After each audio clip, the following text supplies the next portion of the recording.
Neapolitan, thank you so much for joining us tonight here on Closing Arguments. And we have big news tonight out of Las Vegas, Nevada in the Playboy model murder trial. This is one we've been tracking for quite some time here on Closing Arguments. And it all began, there were 3 defendants, then there were 2 defendants, and now there is just one. Kelsey Turner left alone now. Her boyfriend has apparently cut a deal. Their roommate apparently cut a deal. So we've got a lot to get to because her boyfriend today spoke with Court TV. We're going to play that for you in just a moment. Spoke with Court TV from behind bars, by the way. Let's begin, though, with what happened in court today. Kelsey Turner, like I said, we've been tracking this one for quite some time. We thought it was going to happen right around the time that COVID hit. Everything got delayed, but now a lot has changed in the way this case is shaping up. Let's take a look at what happened in court today. We're anticipating a couple of weeks. That's why we were headed toward the earlier part of November, if possible. Maybe the 14th. The last week in the staff is 11/7. Does that work for the parties? 11/7's fine. I'm okay if it goes over to the other staff. I just want to start this. Sure. On the outside staff. Sure. Okay, so we'll do a jury call of 11/7/22 with a calendar call of 10/31/22. It's back on the calendar, folks, and that's good news because it's been a long time. Kelsey Turner is the defendant. You don't remember what she looks like? Let me show you. Former Playboy model, also Maxim magazine. She was living quite the life. Here she is when she was first arrested and was carrying a child, apparently, at the time. Did give birth to that child. The victim in the case, her alleged sugar daddy doctor from California, Dr. Thomas Burchard. There he is. Allegations that she had gotten hundreds of thousands of dollars from the doctor. And the doctor left home in California, went out to Vegas, and that's where he ended up dead in the trunk of her car in the desert. Now, let's get to the latest. Joining me now by phone in Las Vegas, Nevada, Court TV Senior Director of Courtroom Coverage, Grace Wong, joins us by phone. Grace, great to speak with you tonight from Vegas. Give us some of the details of the plea agreement that Kelsey Turner's boyfriend, Kennison, got. Hi, Vinny. It's great to be with you again. So her boyfriend, Jon Logan Kennison, pleaded guilty to the same charges that he was facing along with Kelsey Turner. That was conspiracy to commit murder and second-degree murder with a deadly weapon. He acknowledged his part and pleaded guilty. The murder charge is a second-degree murder charge, and he's agreed to serve prison time. So he faces 2 to 10 years for the conspiracy and a minimum of 10 and a few years that will have to be tacked on to the 10 before he becomes eligible for parole for using a deadly weapon. So it seems like a pretty good deal if he does. You know, he's still a young man, and if this plea agreement goes through, then he should be out, on good behavior. He could be out and still have a good life. That amazes me, Grace. Every time, we cover cases around the country, and I understand sometimes to get the person you believe is most culpable, you've got to cut deals, but that is a sweet deal for this brutal bludgeoning. Now, as I mentioned in the intro, Dr. Burchard was found in the trunk of the car. All right, so how does that car get to where it is? Who was driving that car? Well, that was one of the things that I found interesting. He, when I spoke to Jon, he wouldn't admit to any of the details of the alleged crime. He wouldn't admit to even being there that night. And I kept asking him, well, then why did you plead guilty? What, did you kill him? And he avoided the question. So I finally said, well, who drove the car? And this is what he had to say. And of course, driving the car is basically driving the body of the victim to where they had abandoned his body. So I wanted to know what he had to say about that. So who drove the car? Who drove the car out? Were you there, John, when because they found the body in the car, right? About 40 minutes outside of Las Vegas. Who drove that car? It was Kelsey's car. Did she drive it? No. I don't know. I don't know who drove it. Did you drive it? No. And how did he end up dead? I don't know. It's stuff that I can't talk about till after I've been sentenced and stuff like that. So what do you want us to know about what happened? You were there, right? I don't really have anything for you to really know about what happened because I don't know what happened like that. I don't have that information for you right now. I don't know what happened? Grace, you know, it's been a while since I've been a prosecutor, but I'm not cutting a deal with somebody to get up on the witness stand and say, I don't know what happened. Exactly. And I did, you know, he seems to say, you know, that he wants to talk more after his sentencing, which is set for the end of July sometime. But what I was also interested in was, well, is he, you know, why is he pleading guilty then if he won't admit to, I mean, by pleading guilty, you admit that you did it. That yes, you have to put that on the crime. record. You know, and most judges make you put a factual basis, so you actually say what you did. You don't just say, I plead guilty. What did you do? You know, I bludgeoned him. I killed him. I put him in the trunk. I did something. Wow, what's going on here? Well, I think it might have something to do with his love for Kelsey Turner. He is still very connected to her. He showed me his, shortly after they started dating, they each got tattoos of their names tattooed on their arms, and he showed me his tattoo of Kelsey on the inside of his elbow, which is really quite large. And he wanted me to know that she was a good mother, and I wanted, and a good person. He wanted me to know that both of them were good people, and that somehow things had just got messed up, in his words, that night. So I asked him then how he would feel. Now, we have 3 people that are charged in the murder. One person has flipped and has gotten herself a deal. She is going to get probation, and she is out of custody until she needs to testify. So that's Diana Pena. And then we have him, who's pled guilty. And now we have Kelsey Turner, who's the last woman standing, so to speak. And I wanted to know how he would feel if, after pleading guilty and taking responsibility for this crime, in a sense, if she got away with the alleged murder. So let's have a listen to what he had to say about that. So you've pled guilty, but she hasn't. We don't know yet. There has been a trial date set today. Her trial's going to be November 7th. What do you think is going to happen?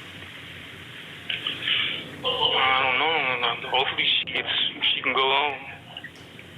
So what if she's acquitted? What if she gets off? How are you going to feel? Are you going to feel like you took the fall for her? No, I won't. So you? I'll be. At least somebody got something decent. I hope she goes home so she can go be with the kids. You know what I'm saying? She's got 2 other kids too, so she deserves to be around them. They deserve to have her in their life. So. Wow, Grace, sounds like he's. I mean, is it a deal that he got? Like, do we? This is confusing me, Grace, because it sounds like he wants her to walk home and be there with the kids, which is understandable if you didn't cut a deal with prosecutors, unless you just pleaded guilty and said, I did it. Well, he might say he did it during the sentencing, but he wouldn't say that to me. He wouldn't admit that to me. He avoided all the questions that I had for him about what happened that night and what he did. and what he's pleading guilty to. But he does give her a very potent defense if you think about it, right? Oh, yeah. I mean, she is going to say probably that he did it, and he admits he did it, and that she might have been too scared to do anything to avoid what happened, and it happened so fast. So she might very well, get away with something much less than murder if this plays out the way the defense for Turner and for Kennison. This is a fascinating development in the case. I did not expect this, but Grace Wong on top of all of it. And we're going to play more of that interview a little bit now, but we're going to play a little bit more of it in the future as well. Grace Wong out in Las Vegas tonight. Thank you so much. I know you got to go. You got tickets to Wayne Newton tonight. I don't want you to be late.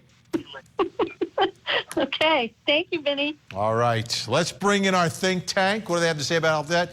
Joining us tonight in Atlanta, Georgia, criminal defense attorney, former federal prosecutor, law professor at Texas Southern University. Michael Sterling is with us. In Seattle, Washington, trial attorney Ann Bremner. And in Fort Lauderdale, Florida, former prosecutor, former assistant state attorney, counsel for Ben Crump Law, and trial attorney Sue Ann Robinson. Great to see everyone. Michael Sterling, this is a confusing situation, but I think it's all good news for Kelsey Turner. We got a guy, I think, taking a deal, but not necessarily knowing anything to implicate Kelsey. And, he said, I don't know. Grace asked, what happened? I don't know. Who drove the car? I don't know. Yeah, Vinny. I mean, I don't know. I don't know what is going on behind the scenes with prosecutors for them to cut a deal like this. I don't know if he pled guilty pursuant to Alford v. North Carolina, which the viewers should know the Supreme Court allows someone to plead guilty without necessarily admitting their guilt because that was what would be in their best interest. So I don't know if he's pleading guilty pursuant to Alford. We wasn't in the courtroom today. But it all sounds very confusing, especially when you consider his 2021 interview with Access Hollywood, where he said directly, we're not monsters. When I left, he was alive. We didn't do it. We wouldn't do anything like this. So I don't know. He's going to be such a bad witness because of everything, the interviews he's done with Access Hollywood, now with Court TV, because of, these things, this ripe information for cross-examination against him, and then obviously because it gives Kelsey Turner someone to point at and say, this is the individual who committed the crime. I did not do this. He did this. He acted on his own. I was terrified. So now she has, an even more viable defense, and the prosecutors just provided themselves with a really, really terrible witness. Wow. All right. And let's take a listen to more of Grace's interview, asking again about this plea agreement. But the plea agreement says that you acknowledge having participated in the murder of Thomas Burchard. Are you telling me that that's not true? That's what I have to do. Yeah, that's what it says on the plea agreement. So what happened? What happened that night? That's some stuff I can't talk about until after my case has been settled. Okay. Not until the 26th. Stuff like that. Did they ask that you testify against Kelsey?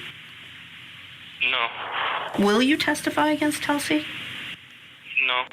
You won't testify against Kelsey? She wasn't involved. She had nothing to do with this. So Diana Pena testified at the grand jury hearing that she, meaning Kelsey, was urging you to knock him out and calling you a B for not doing it or for doing it. So is that true? I'm not allowed to talk about none of that stuff, right? Like I said, not certain stuff that corroborates directly into the case and what's going on with that stuff. I can't talk about those questions until after I get sentenced. And that's after the sentencing? Yeah. So why did you plead guilty, Jon? Well, this is just taking too long to get done, and trial and everything is just keeps on getting pushed back. So I pretty much just wanted to I don't want to sit here no more. I don't want to sit here locked up like this. I'd rather just get this over with. People, you know, I'm just tired of being locked up like 23 hours a day and 1 hour out. Like this, I've been like this the entire time I've been locked up. I've never been locked up like this. I will note it's better than being bludgeoned to death and thrown in the back of a trunk of a car and left out in the desert, okay? But, okay, Ann, does it sound to you like he may be a witness for Kelsey Turner? Because right there, he just told Grace that she had nothing to do with it. Well, I mean, it sure sounds like it. I mean, but it also sounds like he's holding his cards close to the vest, in a way. And, you know, basically saying it could be for her, or maybe there's more that he has to say, but he can't talk about it right now under the agreement, and we'll hear about it later. I find him to be extremely confusing in terms of what he's saying here to Grace. And by the way, Grace is doing a wonderful job in asking him the probing kind of questions that should be asked to him. Yeah, and wait till he's, I don't know who's going to cross-examine him, Sue, because I don't know who is going to call him as a witness. I mean, I thought it was he cut a deal, right? Because he's going to have an opportunity for parole. I think if with good behavior, he'll get out at some point. This was a brutal murder. Diana Pena's walking around free right now. All the cards seem to be pointing towards Kelsey Turner, but it doesn't look like he's going to provide the evidence against Kelsey Turner. Sue Ann, what is going on in Vegas? There's two kinds of pleas. There's pleas you enter out of convenience for the defendant, like he was saying in his interview. It's more convenient. He wants to get out of the type of lockdown he is and just start his prison time straight up. And then there's pleas where the person, the witness, is actually cooperating. And so the issue is we can't tell based on his interview and what he said in the past if he's entering into a plea for convenience because he just wants to go ahead and go to prison and start his time and start being eligible for parole and start his gain time, which is always, if you think you're going to jail anyway, that's always something you're thinking about. Let me just start my time. Or whether or not this is a plea, that's a deal, like what you're saying, what Mike's talking about, that's subject to some sort of cooperation where he's actually going to offer the state something in their case. And based on what he's saying, it doesn't sound like he's going to offer the state very much at all that's going to help their case. So it might just be a plea of convenience for him to not to have to go to trial and just start his prison sentence. Well, the bottom line is he said after his case, but before the trial. So we should find out a lot more at the end of July, and then mark it down, folks, November 7th, Nevada versus Kelsey Turner. I have no idea which way this one is going, especially here in 2022, which has turned into the year of the not guilty. I'm looking at this and saying, uh-oh, that could happen here under these circumstances as well.